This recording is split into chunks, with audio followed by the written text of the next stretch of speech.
जमीन पर सिगरेट का एक टुकड़ा गिरता है और घास अचानक बिखर जाती है। ये देख आदमी हैरान था। वह तुरंत एक कुदाल उठाता है और पागलों की तरह खुदाई करने लगता है, लेकिन उसे पता चलता है कि मिट्टी दरअसल प्लास्टिक की बनी है। आदमी फिर से आसमान की ओर देखता है। उसके सिर के ऊपर के बादल सिर्फ स्टिकर थे। हार न मानते हुए वह निरीक्षण करने के लिए छत पर चढ़ जाता है। विला क्षेत्र के घर बहुत ही सलीके से बने हुए थे, जिनमें एक भी खामी नहीं थी। ये सब देख आदमी पूरी तरह से घबरा चुका था। वह अपनी पत्नी का हाथ पकड़ता है और इस इलाके से भागने की कोशिश करता है, लेकिन ऐसा लगता है जैसे वे किसी चक्रव्यूह में फंस गए हो। 3 घंटे तक गाड़ी चलाने के बाद भी वे वहीं गोल गोल घूम रहे थे। आदमी को लगा कि उसकी पत्नी को गाड़ी चलानी नहीं आती। उसने तुरंत नक्शा खोला और घर का रास्ता ढूंढा, लेकिन इसके बावजूद 3 महीने तक लगातार गाड़ी चलाने के बाद भी वे विला क्षेत्र से बाहर नहीं निकल पाए थे। रात तक दोनों पूरी तरह थक चुके थे। कार का पेट्रोल भी पूरी तरह खत्म हो चुका था। वे दोनों वापस उसी जगह पहुंच गए जहां से उन्होंने शुरुआत की थी। हताश होकर उन्होंने वहीं रात गुजारने का फैसला किया। सौभाग्य से फ्रिज में पर्याप्त भोजन था। खाने पीने के बाद उन्होंने अगले दिन की योजना बनाने का फैसला किया, लेकिन आधी रात को बाहर से एक अजीब सी आवाज आई। पत्नी ने तुरंत दरवाजा खोलकर बाहर देखा तो सड़क पर एक कार्डबोर्ड बॉक्स रखा था। इसके अंदर दैनिक जरूरत की कई चीजें भरी हुई थी, जैसे कि उन्हें जानबूझकर वहां रखा गया हो। आदमी ने तुरंत सतर्क होकर चारों ओर देखा, लेकिन उसे कोई नहीं दिखा। गुस्से में उसने बॉक्स उठाया और घर के अंदर ले गया। उसने गत्ते का एक टुकड़ा फाड़ा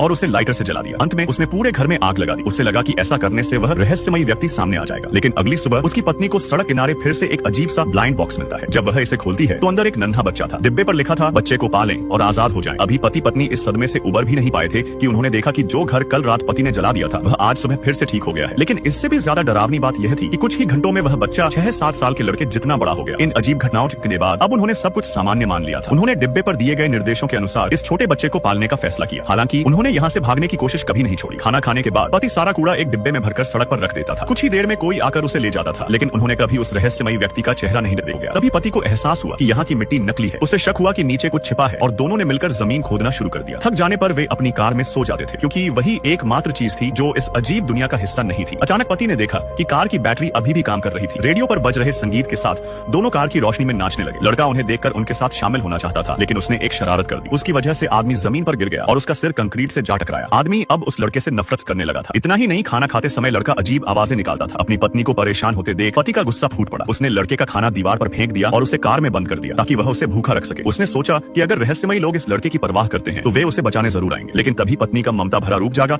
और उसने दरवाजा खोलकर लड़के को बाहर निकाल लिया। पति यह देखकर दंग रह गया और उसे लगा जैसे वह खुद ही एक अजनबी बन गया है। इसके बाद दोनों के रिश्ते ठंडे पड़ गए। पत्नी रोज लड़के के पास सोती थी और पति अपने खोदे हुए गड्ढे में। एक सुबह जब पत्नी सोकर उठी तो उसे लड़का कहीं नहीं मिला। शाम को उसने देखा कि लड़का बाहर से आ रहा है और उसके हाथ में एक अजीब किताब है जिसमें कुछ रहस्यमयी भाषा लिखी थी। पूछने पर लड़के ने बताया कि एक रहस्यमयी व्यक्ति ने उसे यह किताब दी है। पत्नी को लगा कि शायद यही उनके बाहर निकलने का रास्ता है। वह लड़के से उस व्यक्ति के बारे में पूछने लगी, लेकिन तभी कुछ बहुत डरावना हुआ। लड़के की गर्दन पर अचानक 2 अजीब गांठें उभर आती हैं और उसके मुंह से एक खौफनाक आवाज निकलने लगती है। महिला यह देखकर दंग रह जाती है और उसे अपने पति की बातों पर यकीन हो जाता है। यह लड़का इंसान नहीं है।